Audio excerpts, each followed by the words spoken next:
সূর্যের প্রিয় রাশি মানে তেজে ভরা সাফল্যের পথ। জ্যোতিষ মতে 3টি রাশি আছে যাদের উপর সূর্যদেবের বিশেষ কৃপা থাকে, আর এই 3 রাশির জাতকেরা সহজেই জীবনের সম্মান, টাকা পয়সা, নেতৃত্বের ক্ষমতা অর্জন করে। প্রথমেই আছে ধনু রাশি, যাদের রক্ষক বৃহস্পতি, যিনি নিজেই সূর্যদেবের গুরু। তাই ধনু রাশির মানুষদের চারপাশে সবসময় এক আলাদাই আভা থাকে। ওরা যেখানেই যায় সম্মান নিজের কাছে টেনে নিয়ে আসে। এরপর আসে সিংহ রাশি। সূর্য স্বয়ং যাদের অধিপতি।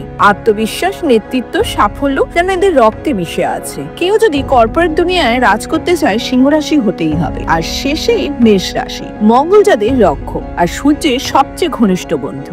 এই রাশির জাতকেরা সাহসী, দৃঢ় প্রতিজ্ঞ, আর একেবারে যে লক্ষ্য ধরে তা পূর্ণ না করে ছাড়ে না। সূর্যের কৃপায় এদের জীবনে আসে অবিশ্বাস্য সাফল্য ও আর্থিক উন্নতি। তুমি কি এই 3 রাশির মধ্যে একজন? তাহলে নিজের ভাগ্যের দিকে একবার তাকাও, কারণ তুমি জন্ম থেকেই আলোয় ভাসছো।